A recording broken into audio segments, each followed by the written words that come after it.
Será que o brasileiro ou o carioca simples de 1930, ele tinha o nível de liberdade que ele tem hoje? Ele poderia falar, fazer, acessar os lugares que ele acessa? E eu tava fazendo essa reflexão aqui enquanto vocês estavam falando e pensando, cara, hoje a gente tem uma aparente liberdade, mas é uma liberdade totalmente cheia de limitações também. Por quê? Isso é uma coisa muito curiosa pra gente pensar. O sistema de comunicação coloca para o jovem das classes mais intermediárias no Brasil hoje um futuro único para ele. Fala, se você saiu desse lugar e dessa classe, você só pode ser isso. Você tem que ser um jogador de futebol, você tem que ser, sei lá, um músico nessa linha. E o cara fica dentro daquela caixinha. Aí você acha que o cara é livre, mas na verdade ele tá dentro de uma tirania ali terrível também. Que às vezes naquela época, por não ter o sistema midiático tão onipresente, não tinha isso. O sistema de controle é maior também, né? Sim, o controle, a própria internet, né? Os controles são maiores. A internet, o smartphone permite um controle muito maior, porque com a Big Data ali, tudo que você clica, dá like, assiste, ele já monta o teu perfil e vai fazendo uma doutrinação pavloviana ali do que você tem que gostar e tal. Nenhum tirano do mundo antigo sonhou tinha ferramenta ter um controle do que o cara tá pensando, meu irmão. Você bota um óculos daquele realidade virtual e vê seu movimento ocular, ele sabe o que você olhou ali dentro, sabe? Consegue interpretar teus pensamentos. Então hoje está muito mais fácil de você dominar multidões, como acontece em países superpopulosos como a China, do que antigamente. Antigamente o imperador chinês ele tinha muito mais trabalho para dominar a galera do que hoje. Pô. Hoje com crédito social, o yuan digital, ele consegue ter uma onipresença do Estado terrível também. Tem um livro incrível do Bertrand de Juvenel chamado O Poder, que ele fala, olha, a realidade do poder nos últimos séculos é que ele só cresce. Ele muda de nome, você cria ilusões para falar para as pessoas, agora você é livre. Mas os mecanismos de controle objetivamente só estão crescendo. O Estado francês de hoje é muito maior que o Estado da época do Luís XIV. Na época do Luís XIV, o Rei Sol. Todo mundo fala, cara, o ápice do poder tirânico. Se ele era o Rei Sol, o Macron é o Rei Via Láctea. Cara, interessante, né? Se bem que o Macron tá passando um dobradinho lá, mas vamos para outro assunto. As províncias francesas, boa parte das pessoas sequer se consideravam franceses em primeiro lugar. O cara fala, eu sou cidadão de Bordeaux. Sequer o cara tinha uma noção clara de quem era o rei da França no período. Então você fala, pô, o rei que tiranizou todo mundo. Você fala, na verdade o cara nem sabia quem era o rei muitas vezes. Aí você pega no mundo atual, você não tem como escapar para lugar nenhum. O mundo inteiro, o cara pega 3 bitcoins, já tem rapidamente um cara lá em cima dele, um drone olhando onde ele está indo. Então, a gente tem que tomar cuidado com o fato do poder criar mecanismos para fingir que não controla. Você tem direito disso, você é super livre, viu? Você bota até um crachá livre. E aí tem um drone te seguindo, você tem o crachá livre, você tem um QR Code no punho. Deixa eu ver se tu é livre mesmo.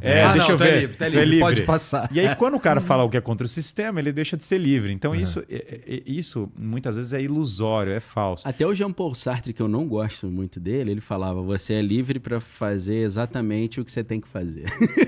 Tá mais ou menos nesse naipe hoje. Né? Ou para falar o que você tem que falar. Principalmente falar. Daqui a pouco é pensar. E tem outro problema, se você é escravo das suas paixões, você não é livre. O cara que é viciado coisa não é livre. É verdade. O cara fala, por exemplo, você pega pornografia, o cara começa a assistir, tá fazendo uma decisão livre. Depois de um tempo você já não é mais livre, cara. O cara tem uma compulsão naquilo. Drogas, álcool, qualquer coisa. Libido Dominante. Conhece esse livro? Sim, é um baita livro. Libido Dominante é um livro do E. Michael Jones, que é um tijolão desse tamanho. Liberação sexual e controle político. É interessante a história porque ele faz aí ele vai voltar em Agostinho, que é legal, eu sei que o Guilherme gosta.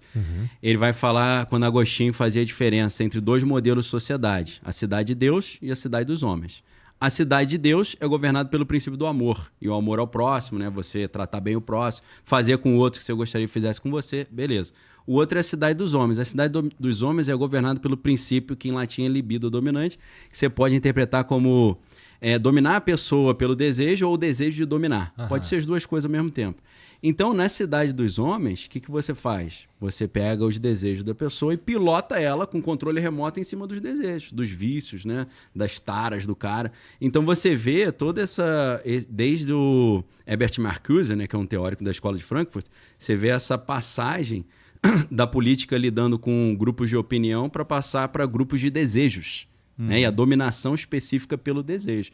E aí ele vai falar, por exemplo... É mais fácil, né? Muito Eu mais fácil, admirava o cara. Mundo Novo, em muitos aspectos é mais fácil que Aldous 1984. Ao invés de eu dominar os caras na bota, Sim. você fala, toma aqui, toma droga, toma prazer, Sim. toma aqui esse negócio, toma esse estímulo, cara, só segue o que eu tô falando agora. O cara segue... Não, em alguns Tem um países, motivo do porquê alguns promovem países esses islâmicos, hábitos, né? os americanos e às vezes o Israel também chega lá, o que eles fazem? Agora chegou a liberdade aqui, você pode assistir filme adulto aí à vontade. Aí o cara fala, pô, esse maluco é gente boa, ele tá me liberando pra ver essas paradas. Tá nada, ele tá querendo ferrar com o cara, entendeu? Claro, o cara é mais frágil. Se o cara tá fora de forma, se o cara tá viciado, se o cara tá fraco, ele é mais facilmente controlável pelo sistema. Se o cara tá fit, intelectual, autônomo financeiramente, o sistema tem muito menos poder sobre o cara. Você pega aqui, você vai falar, pô, a cultura dos anos 30 ali, todo mundo era... o cristianismo era preponderante. Sim, porque toda cultura tem uma religião. Não importa qual que você vai olhar. E na era atual, você tirou a religião cristã e agora você tem a religião woke, a religião política. O cara criou a ideologia política como uma religião completa. Ela tem os seus adeptos, os seus acólitos. Sim. Eles perseguem todo mundo que é contra. Tem uma Funciona inquisição. como uma religião, né? É religião, né? Eles usam até a tipologia da religião, né? Na Inquisição original, a Inquisição surgiu para acabar com a seita dos cátaros, que inclusive faziam coisas horríveis como matar mulheres grávidas, coisas desse tipo. E você tinha a chance do cara se defender e a chance do cara se arrepender e pular fora do negócio. No zelo atual da religião atual, se o cara falar um negócio, o cara já entra numa esteira, né? o cara imediatamente excomungado, não tem tribunal, não tem nada. O cara rito atacado, sumário, né? É rito sumário. Excomungado até pelo Tribunal do Povo, né? Porque para você fazer um cancelamento antes sem internet era mais difícil, né? Hoje, o Gilles Deleuze, que é um filósofo francês, ele fala sobre isso, né? Foucault falava sobre a sociedade disciplinar, que é quando você tem um poder central que fica dominando todo mundo, mas agora o poder está diluído, né? Não é mais vertical, horizontal, ele chama de rizoma isso. Está numa série de livros Mil Platô, para quem tiver à disposição de ler. Então, não é mais o Estado que vem em cima de você e fala, ó, irmão, tá errado, vou te botar no chilindró. Agora é o teu vizinho que fala, ó, vou te denunciar, irmão. Vou clicar aí no botãozinho denunciar aí no WhatsApp aí. Então, hoje, a gente pensa assim, poxa, a gente tem liberdade pra caramba. Mas o cara que te denuncia, em geral, ele tá, na real, querendo se promover. Também. Isso, né? isso. Tem uma busca claro, incessante pelo poder. de se afirmar. De se afirmar, é um de entrar conceito, na oligarquia reinante. é um conceito de violência, tem um pouquinho a ver com o Pierre Bourdieu, que é o sociólogo, que eu tenho várias diferenças com ele também, mas ele tem um conceito de violência simbólica. A violência simbólica tem a ver com mais ou menos com uma seguinte ideia, a grosso modo. É eu me afirmar pela supressão da afirmação do outro. Eu apareço amassando o outro, né? Então, É só isso que tem. Isso tá virando um padrão hoje em dia também. né? Tem um... Mas isso é natural que fosse acontecer também, né? Isso é uma realidade do poder, né? Se você olhar A qual é o tecnologia poder... tá piorando isso, né? É porque aqui a gente tem que entender um pouco como funciona o poder no mundo atual, né? Então, o sistema de governo do Ocidente atual, pós-iluminista, né? A gente estava até falando sobre isso. Basicamente, o mundo, os países se afirmam como repúblicas ou qualquer coisa, mas eles são muito mais oligarquias. Você tem um conjunto de pessoas com poder, mas sem responsabilidade pessoal. O cara não paga as decisões daquilo. No iluminismo, houve uma ascensão, porque antigamente você tinha um sistema moral em que você está subordinado a Deus, depois você tem a hierarquia de um rei, depois você tem uma família. Em primeiro lugar, você fala, cara, tira Deus. Deus não é secularização. Deus morreu, como Nietzsche falava, né? Tal, assim Deus falou morreu, já Zaratustra. tô passando mal. O cara começa nessa. Então, tira Deus da jogada. Beleza, então vamos secularizar. Começa a religião política. Depois, agora o rei tem que morrer, porque quem é o rei? Então, o Pedro II, no iluminismo, eles que na tiram verdade Deus... era um cara de altíssimo nível para o Brasil. Eles tiram Deus e em Deus a razão, né? Só Em que é Deus uma a razão razão. que vai arrancar a cabeça de com quem não concorda, né? Então, Liberdade, igualdade e fraternidade, mas se não concordar, a gente manda pra guilhotina. Então, você pega uma figura como Dom Pedro II... Você fala, pô, que liberdade é essa, irmão? Exatamente. Princesa Isabel, que, sei lá, teve o pecado de abolir a escravidão e é uma pessoa mais alto nível que todos os presidentes que o Brasil teve em geral. Arranca eles. Agora a gente vai ser livre. O que é livre? Você vai ter uma oligarquia positivista, maçom, sei lá o que, tudo, toda agrária, monopólio, blá, blá, blá, a gente vai mandar. Então, cortou o rei. O rei é o cara que tá mandando em você. O próximo cara a ser cortado é o pai de família. Porque o que ele é? O mini monarca. Sim. Deus é o monarca cósmico, agora tem um monarca político, agora tem um pai de família que é o próximo a ser podado. Quando você tira a autoridade do pai de família, a casa vira anarquia. Então agora as crianças mandam. É doce todo dia, acabou o piano, acabou a matemática. Come agora, o doce antes do almoço. Antes do almoço, não sei o quê. E por fim, claro, você tem até uma Uma revolta contra a biologia humana, que aí não vai entrar nisso especificamente, mas há uma revolta contra isso. Então o que você está vendo? Você está vendo uma desconstrução sistemática de tudo que é hierarquia. Tá. E ela vai radicalizando com o tempo, ela vai ficando mais intensa com o tempo. Isso já aconteceu antes na história e sempre termina mal, né? Quem conhece a história sabe que isso não acaba bem. Isso é muito interessante, até acho que depois Desculpa pode entrar em alguns exemplos. Guilherme, Não, eu acho que pode entrar nos exemplos, mas eu acho fascinante trazer alguns exemplos disso. Porque o que eu enxergo? No iluminismo foi levado o indivíduo a supremo. Sim. Fala, cara, o indivíduo é supremo. Sim. E você vê que a coisa foi morfando. Então, na Inglaterra, o iluminismo pegou muito forte na França, na Inglaterra e nos Estados Unidos. Na França teve a Revolução Francesa, a coisa radicalizou até meio rápido. Mas na Inglaterra, estranhamente, foi criando esse socialismo fabiano. Que o símbolo do socialismo fabiano era o lobo em pele de cordeiro, que era uma coisa subjacente. Você tem figuras como H.G. Wells, que é um dos pais da ficção científica, que inclusive ajudou a escrever os estatutos da ONU. Sim. E o H.G. Wells, ele fala abertamente do governo mundial, fala, nós vamos ter um governo tecnocrático que vai governar geral, vai todo mundo ser meio que mexido aqui mesmo no Máquina do Tempo. Inclusive ele fala de uma cidade suspensa com uma pequena elite, o povo lá embaixo meio deformado, e essa elite, uma elite frágil, mas que governa todo mundo. Então, parece o filme Elysium, né? Que eles têm uma estação espacial, né? Para a elite e a ralé fica na Terra. Então, essa história do socialismo fabiano, que teve uma influência gigantesca na Inglaterra, foi para essa linha da tecnocracia global que vai gerir todo mundo. De outro lado, você tem nos Estados Unidos a coisa foi morfando, essa coisa do progressismo, que beleza, autonomia individual, então eu posso ser qualquer coisa, eu posso ser inclusive contra o que eu era, eu posso ser contra qualquer coisa, há uma divisão em grupos. Então o indivíduo afirmado de maneira absoluta começa a negar o próprio indivíduo, porque você fala, se o indivíduo é absoluto, então eu como indivíduo posso, na verdade, sobrepujar outros indivíduos, afirmando a minha identidade sobre o outro cara. Isso é quase como um desdobramento lógico de uma radicalização de uma ideia. Então, também como indivíduo absoluto, você vai deixando a moral cristã de lado, deixando uma base, e você fala, cara, agora eu me basto, se eu me basto, eu quero poder para mim e para o meu grupo. Então você começa a quebrar a sociedade que tinha uma certa coesão. Essa coesão podia não ser perfeita, na verdade o passado era cheio de defeitos, nem tudo era perfeito, o ponto não é esse. O ponto é que você começa a ter uma fragmentação social total nessa cultura progressista. Tá. Como você não tem uma base moral clara e qual é o rumo, ninguém sabe. Inclusive, qual é a finalidade? Essa fragmentação, ela é cultural, ela é moral, ela é o que? Ela é cultural, ela é moral, ela envolve tecnologia. Ela parte do relativismo, né? Que não existe uma verdade absoluta, cada um tem o seu próprio certo e errado. Só que isso aí é um contrassenso, né? Porque quando você fala não existe verdade absoluta, essa frase está se colocando como uma verdade absoluta. Então o cara malandro que entende de lógica, ele vai falar, peraí, não existe verdade absoluta, mas essa frase ela tem um problema de autorreferenciação, porque ela cancela a si mesma. Se não existe verdade absoluta, essa frase não então eu posso não concordar sem você me matar. Não é não?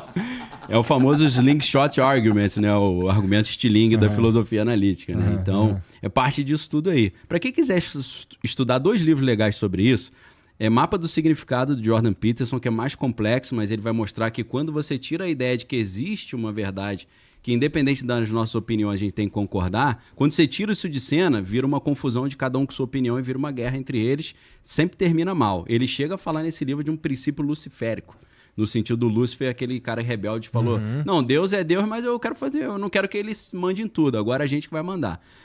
Esse é um livro um pouco mais complexo. Você pode escolher ignorar um fato, mas você não pode dizer que ele não existe. Então, aí vai entrar o outro livro, que é o livro Abolição do Homem, do C.S. Lewis, vai ajudar muito a entender isso. Mas se você volta em Sócrates e Platão, eles já estavam lidando com esse problema. Por quê? Eu estava conversando com o Guilherme. Atenas era uma cidade muito próspera e muito culturalmente, né, rica. Eles foram para a guerra com Esparta. Esparta eram os caras, caveira, né? Faca no dente. Perderam, obviamente. E aí perderam, ficaram prejuízo financeiro, prejuízo moral, começaram a entrar em decadência, virou uma bagunça, ninguém mais acreditava mais em certo e errado. E de repente vem um cara falando, peraí, existe um certo e um errado. Aí os caras falam, me mostra um. Ele fala, geometria. O triângulo tem 3 ângulos, meu irmão. Se você soma, sempre vai dar 180 graus. Isso você querendo ou não, é assim. 2 mais 2 é 4. E essa não é uma característica de um triângulo particular, é do triângulo em si. O triângulo, o conceito universal. de triângulo. O conceito de triângulo. É por isso que ele colocava em cima da academia, que era a escola dele, não entre aqui se você não sabe geometria. Porque na geometria você vai entender que acima da doxa, que são as opiniões, você tem o que o pessoal chama de aletheia, mas o certo a pronúncia é aletheia em grego. A aletheia, que é a verdade, ela existe acima das opiniões. Tem coisas que são verdade querendo você ou não. Quando você perde isso, aí você tem a Atenas caótica. A gente acredita nisso quando é conveniente também. O quê? Que não tem verdade absoluta? Que existe uma verdade absoluta. Porque o que eu quero dizer é... Na verdade, todo mundo acredita. Isso, porque todo mundo acredita. O cara chega e fala assim, ó, não existe o bem e o mal. Aí ele fala, o Trump é do mal. Pô, você acabou de falar que não tem bem e mal, pô. Era o que eu ia dizer. Assim, Né? Quem defende que não existe uma verdade absoluta... Tá fingindo. É só às vezes. É conveniente, É só às lógico. vezes. Por isso que Quando aí... convém, muda de lado. E quando envolve política, isso. curiosamente, Sempre tem um a verdade dogmatismo. absoluta volta muito rápido, assim. É porque tem uma briga por poder. As pessoas têm que começar a parar de... falar, o cara tá super bem intencionado. Não, muito legal, cara, mas tem claramente uma briga por poder. porra. É o poder. Cara, Tem ideias isso é que uma... dão poder. E tem ideias que não dão poder. Não vou dar moral assim. para Foucault, mas vou ter que dar. Foucault dizia, né? Todo discurso é uma forma de poder, todo discurso é um exercício do poder. Não tem como o cara chegar e falar, não, sou do bem, não quero nada, não. Já está exercendo poder. Então, pra gente não ser hipócrita nesse sentido. Até o pessoal falava, né, do Diógenes, o cínico, eles falavam, você vê a arrogância dele pelos furos da roupa dele. Ele se dizia humilde, mas era uma roupa toda rasgada e furada, morava num barril. Só que os caras falavam, isso aí é uma vaidade dele, ele quer aparecer dizendo que é melhor.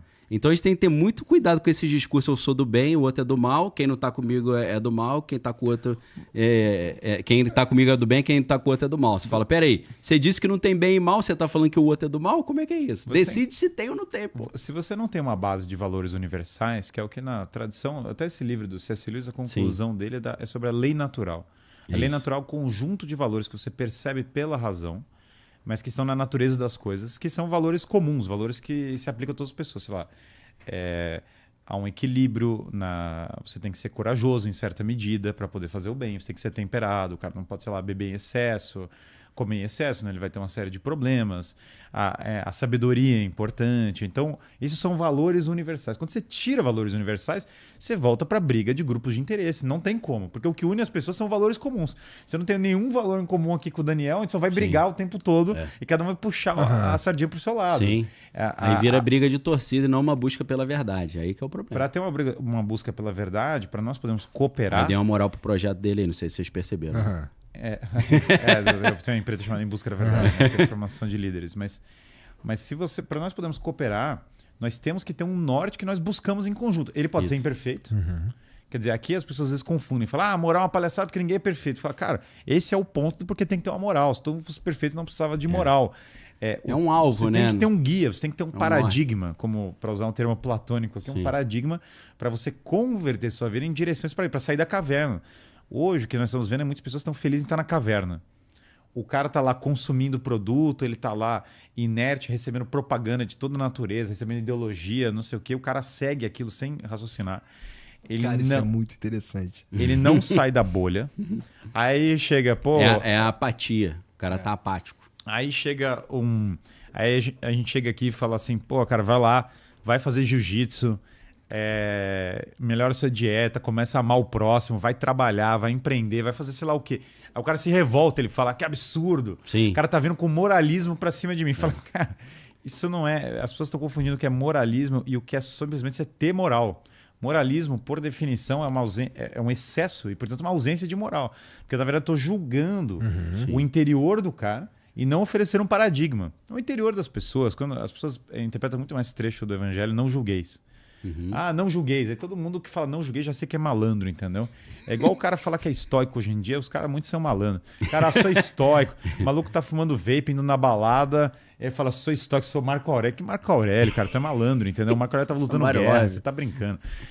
O cara tá puxando um cavalo, gladiador, style, outro negócio.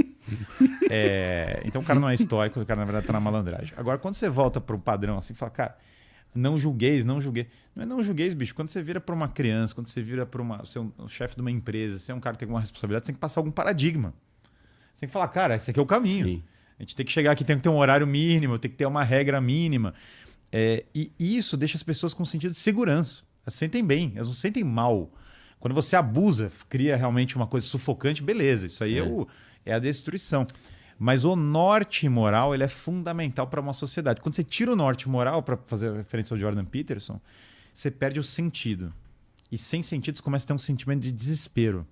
Aí vem o paradigma do caos em vez da ordem, né? Por isso que ele vai falar tanto de ordem e tal. Porque sem ordem não tem vida em sociedade, pô. É a regra, né? São as regras. É igual um condomínio, pô. Mas um condomínio, o cara com pancadão a madrugada inteira. Ninguém dorme. Como é que você vai trabalhar no dia seguinte? Tem que combinar, irmão. Pancadão até 10 horas, pode ser? Senão eu vou começar a botar meu corinho gospel aqui também de madrugada na vigília, tu não vai gostar. Não vai, porque o síndico, que é o Estado, não vai podar os dois. Vai podar, entendeu? A ética é isso. A ética vem de ethos, que é costume ou moradia, morar, né? Se você mora com outras pessoas, você tem que ter regra do bom convívio. Senão a sociedade não se perpetua, ela é destruída, né?